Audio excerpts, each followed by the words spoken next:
¿Qué tal? ¿Cómo están? Bienvenidos a Charla Ciudadana nuevamente. Les saluda José Díaz Betancourt, su servidor, y bueno, me da mucho gusto que estén con nosotros en este programa que usted ya sabe. En él siempre trataremos de analizar todos los puntos de vista sociales, políticos, los movimientos de la gente desde un punto de vista ciudadano, el de usted. Muchísimas gracias por continuar y estar con nosotros en esta ocasión. Y efectivamente en este momento estamos ya con el regidor Salvador Rodríguez, quien del Ayuntamiento de Guadalajara nos viene a platicar cuáles son los avances que allá en su regiduría se han ido presentando en las últimas semanas y durante su trayectoria. Muchísimas gracias a Salvador por estar aquí con nosotros, a quien, bueno, popularmente todo el mundo conoce como Chava, pero pues yo lo recibo también con ese mismo afecto. No, Salvador, ¿cómo estás? Gracias, bienvenido, José, muchas gracias por estar aquí. Por invitarme aquí a Charla Ciudadana y con todo gusto aquí intercambiamos opiniones. Muy amable, Salvador. Y bueno, déjeme decirles que Salvador está trabajando mucho con un tema que usted ha escuchado también últimamente de una forma muy fehaciente en los medios de comunicación, pero también que se escucha en todos lados. Es decir, esta parte de la revocación de mandato en la que tan afanado está el presidente municipal de Guadalajara, Enrique Alfaro. Unos han tomado este asunto como un reforzamiento de la legitimidad que tiene al frente del Ayuntamiento tapatío y otros han visto este punto como una plataforma quizá ya de arranque, que todo el mundo sabemos, para la gubernatura del Estado, como una especie de campaña disfrazada para ir pues afianzándose más en esta posibilidad. Salvador Rodríguez nos dirá también cuál es su punto de vista, Chava. Bueno, decirte, mira, gracias por tocar ese tema tan importante para la ciudad. Y es importante por dos motivos. Hay que recordar que en el ámbito del gobierno del Estado, derivado de la reforma a la Constitución, en el artículo 11, se contempla la revocación de mandato. Ahí viene con toda claridad, y la revocación de mandato es simple y sencillamente el hecho que se somete al escrutinio público, al gobernador, a los diputados locales y a los municipios para efecto de saber si están realizando bien su actividad. ¿En qué consiste este acto? En el que el 5% de los ciudadanos se manifiestan y dicen: creemos que no estás haciendo bien tu labor, y acudimos ante el órgano electoral y le pedimos que te someta a esta figura pública. Ese es en el ámbito del Código Electoral y de Participación Ciudadana. En el caso del municipio de Guadalajara, es la figura de la ratificación de mandato. Es diferente a la revocación. Entonces pues, empezamos porque no está bien desde ahí, es decir, no es revocación, es ratificación, esa es la figura. Así es, la revocación de mandato prácticamente es un poquito más complicado, como te lo estaba comentando. El 5% es el que se tiene que solicitar las firmas, va al Consejo Electoral, y de ahí arranca toda una ruta legal media complicada, pero es la ruta legal, donde al final dice el propio Código Electoral que debe de participar y manifestar que está en contra del gobernante cuando menos una persona más de las que votaron por él. En el supuesto de Guadalajara, él sacó alrededor de 300,000 votos, se ocuparían 301,000 manifestaciones de la voluntad de las personas que digan no estamos de acuerdo en el ejercicio del gobierno. Por eso creemos que está un poquito complicado, porque prácticamente sería como otra elección. En el caso de la ratificación de mandato, que prevé el propio reglamento de participación ciudadana, establece que nada más el 2% de los ciudadanos puedan solicitarla, pero con una particularidad: el propio presidente se puede someter. Entonces es ahí donde creemos nosotros que está el arranque de la simulación de este proceso. El primero es que el propio presidente te puede someter. El segundo, no tiene un sustento de la Constitución. ¿Esto qué quiere decir? Que no es vinculante, que nada más él se somete, pero que al final el resultado no tiene ningún efecto legal. Entonces nada más es como una carta de buena voluntad, y él ya definirá si se va o no se va, independientemente del resultado. El tercero, establece con toda claridad, violatorio del propio Código Electoral, que va a poder difundir todos sus logros dentro de la administración hasta ahorita. Como todos vemos, es un acto anticipado de campaña a todas luces, disfrazado dentro del propio reglamento. Ya se lo dijimos, que finalmente no se debe de hacer porque es un acto simulado. Y lo tercero es sumamente relevante, que quien va a llevar a cabo el proceso es un consejo ciudadano que prácticamente en el año y medio que fue creado no ha realizado ningún solo procedimiento ni nada que tenga que ver con su función. Prácticamente creemos que fue creado ex professo para validar su ratificación de mandato. Es decir, ya se anticipaba que había que formar ese Consejo Ciudadano para que una vez transcurridos algunos meses de la administración del propio Enrique Alfaro, de la administración municipal, surgiera esta parte que ya se está impulsando fuertemente por él.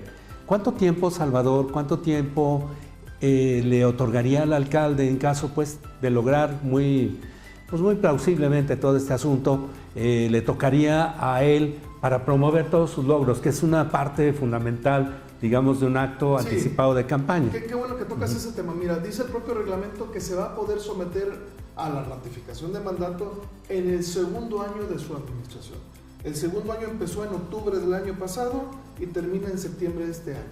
Ya estamos a poquito más de 6 meses del segundo año que establece el propio reglamento y creemos que por estrategia que traen ellos va a andarse sometiendo a principios de agosto para que lleve continuidad luego ya todo lo que establece el propio Código Electoral, que hay que recordar que el proceso empieza en octubre de este año y desde ahí se suspenden todos programas sociales, todas manifestaciones, etcétera, etcétera.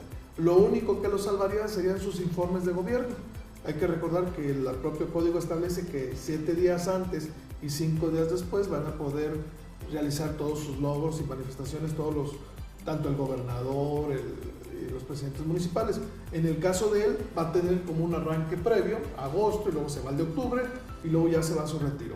O sea, él dejaría fresco todos sus mensajes para el tema de la veda electoral, como quien dice. Así es, le da una continuidad y es donde nosotros creemos que es lo que no hay necesidad de que lo gaste este consejo recursos públicos cuando sabemos ya el resultado, que prácticamente nomás lo está utilizando como una plataforma para luego retirarse. Lo triste de esto es que su nombre literalmente se llama ratificación de mandato. Y si fuera una ratificación, debería de quedarse quien fuese. A contrario censo, decirte que es una plataforma, como atinadamente comentaste al principio, para que nada más él le dé continuidad a una ruta donde él va a continuar su proceso político electoral. Bueno, antes de preguntarte, Salvador, el tema de cuánto nos costaría también a los ciudadanos todo este proceso, yo te preguntaría antes cuáles son los tiempos del alcalde. Es decir, por ejemplo, ya nos dijiste que tú más o menos prevés que para septiembre, porque luego ya en octubre entra la veda electoral, y luego ya después ahí, ¿cuándo estaríamos hablando de que el alcalde diga, ay, fíjense que me pidieron que sea candidato y me voy a tener que retirar del gobierno municipal y todo este asunto? Es que él tiene de octubre a febrero del año próximo, porque todo depende de sus estatutos que emitan las convocatorias. Sí. Te dijera, en el caso del Partido Revolucionario Institucional, que es donde yo milito, prácticamente las convocatorias van a empezar a salir a finales de diciembre, a principios de enero, y es cuando empieza ya una escalada de los que pretendan jugar para diputados, para la gobernatura del estado, etcétera, etcétera. Porque ahorita ya estamos en el año electoral, o sea, ya comenzó el calendario. El calendario ya, pero oficialmente ya todo el proceso empieza en octubre de este año. Entonces depende de las convocatorias, más bien de Movimiento Ciudadano. Así es, de su partido, para efecto de saber qué tiempo se pone. Lo que sí, el proceso, hay que recordar que dentro de un año ya estamos en campaña. Ya empieza todo el proceso para la gobernatura. Hay que recordar que son 3 meses y luego las presidencias municipales son 2 meses. Pero ya estuviéramos en campaña si fuera el caso para la gobernatura del estado, lo que marca el propio Código Electoral. Pero hay que esperar los procesos internos, los registros y demás. Por eso creemos que va a ser alrededor de diciembre, enero de este año, diciembre, enero del próximo año, los tiempos de él, creemos. Muy bien, y ahora volvemos a la pregunta de origen, que también ya no, para último soltar este tema, porque es muy bueno este tema, pero hay más cosas que Salvador nos quiere comentar. ¿Cuánto nos va a costar a los ciudadanos todo este asunto de la ratificación de mandato de Enrique Alfaro? Mira, todo depende de lo que este consejo, que fue creado en proceso, establezca cuántas mesas receptoras de votos se vayan a instalar en la ciudad. Hay que recordar que en Guadalajara hay alrededor de 1.400.000 habitantes, como de poquito menos de 900.000 electores, como 450 colonias, 982 seccionales. Todo va a depender de cuántas casillas quieran poner. Si van a poner 50, 100, 200, según la conformación que lo quieran realizar, es el gasto que vamos a lograr. Ahorita si te dijera 1 millón, 2 millones va a ser una hipótesis. Tendremos que esperar a que este consejo establezca cuántas, y de ahí va a depender cuánta papelería, cuántas personas, cuántas mesas, todo lo que implica instalar. Pero digamos que esa es la logística, ¿no? La instalación. Pero también estaríamos hablando de una plataforma de promoción que, aunque en los medios de comunicación ya sabemos que está, digamos, como acordada en paquetes y todo lo que tú quieras. Bueno, si aisláramos solamente el hecho de promover este asunto de la ratificación de mandato, que Salvador le llama una simulación y una plataforma de pre-lanzamiento para gobernador, ¿cuánto costaría?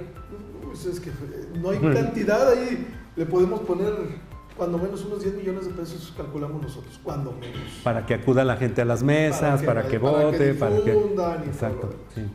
Bueno. Y nos estamos yendo a una cantidad moderada, que creemos que hay más necesidades en la ciudad, y más con el tema de austeridad después de algunos acontecimientos, que creemos que no hay necesidad, cuando el resultado, ya lo sabemos, él nomás lo está utilizando para la salida. Bueno, pues yo calculo que una aproximación, digamos, por lo que nos ha dicho Salvador, y como sabemos que se gastan las cosas, pues andaría quizás este pequeño tema de Enrique, que viene siendo un asunto como de, pues una especie de capricho y también de estrategia, pues por ahí de los 20 millones de pesos. Yo calcularía que por ahí anda. Vamos a dejar este tema en el tintero. Creo que no será la primera ni la última vez que Salvador esté con nosotros para seguir hablando de esto. Pero yo quisiera, antes de que nos coma el tiempo, de que nos platicara otra cosa muy interesante que se ha venido haciendo desde su regiduría, que es el tema del reglamento de policía, de bomberos, de protección civil. Ese tema que es tan importante, ahora que estamos muy cerca de las fechas del 25 aniversario, del 22 de abril, este parteaguas que nos hizo que la ciudad recapacitara en estos temas de protección civil sobre todo, y cómo hemos avanzado en ello, cómo es que de pronto un reglamento que también no se había movido, pues puede ya ser más apto y más moderno para los desastres que pueden, digámoslo así, decirlo así, que pueden venir a la ciudad de Guadalajara desde muchos puntos de vista. Gracias, Salvador. No, gracias por la oportunidad, y sí comentarte lo importante que ha venido evolucionando este tema, sí decirles que tenía casi más de 12, 13 años que no se reformaba ni un solo artículo de este, y a la hora que empezamos a analizarlo, detectamos una cuestión de fondo que a nivel internacional ya ha sido una modalidad, la diferenciación de bomberos y de protección civil. O sea, bomberos entendiéndolo como aquel servidor público que siempre es el héroe de la sociedad, que siempre está en el momento adecuado para estar al acudir al momento de la emergencia, pero la protección civil, el esquema preventivo y científico de poner focos en amarillo o en alerta para que no llegue en su momento la eventualidad. Y si esta llega, el saber qué hacer en el momento oportuno, ¿no? Y entonces, bajo esa dinámica, decirte que ya empezamos a explorar la división de lo que es protección civil y bomberos, y en ese camino empezamos ya para efectos de capacitación, de contratación de personal científico, pero lo más importante, la concientización a todos los servidores públicos, tanto del municipio como del Estado, que realizan sus funciones en el propio municipio, como a los propios ciudadanos. Decirte que a veces hay resistencias. Comentaste algo muy importante, a raíz del sismo de 1985 y en Guadalajara las explosiones del 22 de abril, sí nos despertó la conciencia de que teníamos que prepararnos para algún tipo de eventualidad, pero a veces no hacemos mucho caso, sabemos medianamente qué hacer, pero ahorita yo creo que estamos llegando al momento de que debemos estar un poquito más preparados, porque dicen los que saben que el planeta se está moviendo por algún tipo de razón, que está siendo atípico la gran cantidad de sismos que se han venido realizando. Eso por un lado. Y por otro lado, la gran cantidad de torres que ya se están instalando en toda la zona metropolitana, principalmente en Guadalajara. Es ahí donde estamos buscando para que una capacitación y concientización, para que todos los edificios públicos que tengan arriba de 100 afluencia masiva, ¿cómo dice la palabra?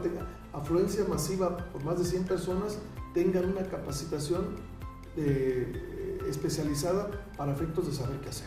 Sí, de evacuación y de toda forma de cómo comportarse.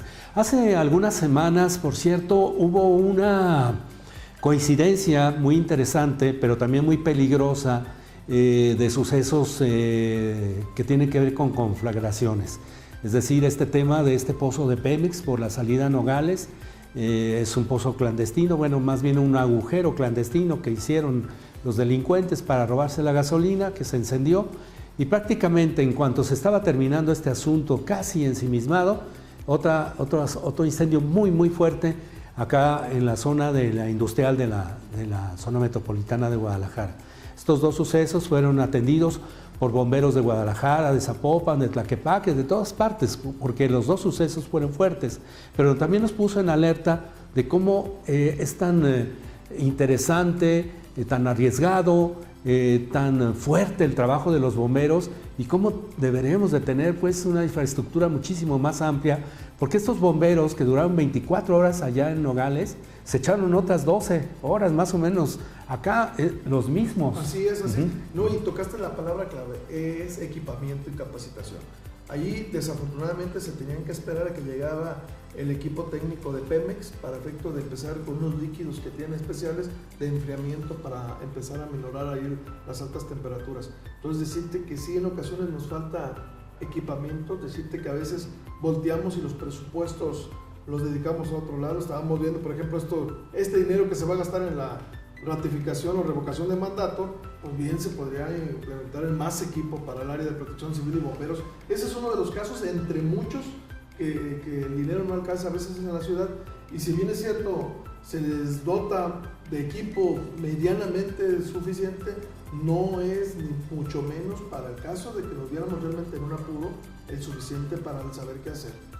Últimamente decirte que en lo que va del año ha habido más incendios de los adecuados, que la casa, que la bodega, que esto. Hace poquito en el cerro acá pegado a Zapopan, también un centro muy importante, pero decirte que sí nos falta equipo y es donde tenemos que aprovechar el estar ahorita dentro de la regiduría y principalmente para ver si podemos rascar recursos que estaban destinados a otros lados y que creemos que no eran muy necesarios, como el que estamos comentando, para ver si los podemos destinar al área respectiva. Pero sí, la clave está en la diferenciación tanto en protección civil como en bomberos. Y en el caso de la protección civil es donde vamos a apostarle para poder contratar a los científicos que nos puedan decir, en el caso de inundaciones, de tormentas, de sismos, el saber qué hacer en el caso de la eventualidad, porque hay muchos rumores, pero estamos llegando, te digo, al caso específicos donde no hay mucho que inventar, sino hacerle caso a los que realmente saben, pero que lo difundan, porque, por ejemplo, no es lo mismo aquí donde estamos para un caso de una evacuación a una torre de 50 pisos como a una plaza comercial. O sea, las características y las estrategias deben ser completamente diferentes, aunque hay generalidades, pero las particularidades ya los deben de conocer, principalmente los empleados y los que trabajan ahí, que en ocasiones no se hace. Se les da la licencia municipal y ahí queda. Ya me dieron la licencia, ya estamos operando, pero cuando está en nuestras manos que hay usuarios en ese tipo de lugares, es donde está el riesgo. No, bueno, donde hay gas y donde se está cocinando, donde puede haber también alguna contrariedad electrónica o eléctrica que pueda suscitar algún accidente. Es muy claro lo que dice el regidor Salvador Rodríguez, y no quisiera ser agorero del desastre, simplemente estoy pensando en que las condiciones climáticas y las condiciones del mundo están cambiando de una manera fundamental, muy fuerte. Estamos viendo por todos lados acontecimientos que antes no se veían, no se preveían, no podían ni siquiera ser pensados, pues ahora sí ocurren. Y en una ciudad grande como esta, como la ciudad de Guadalajara, pueden ocurrir muchas cosas. Solamente los científicos pueden un poco prever este tema y generar este tema de cultura entre los ciudadanos. Creo que es lo que... Por ahí va. Ajá. Y es algo de lo que va un poquito ya inducido en este modelo de reglamento que estamos haciendo. Y nomás como ejemplo, dos cosas que ahorita estamos viviéndolo. Mira, alguien me dice, oye, ¿para qué sirve la libreta de los edificios? Es para control de a ver quién sube y quién... Pues sí, es para control, pero no para cuestiones de seguridad.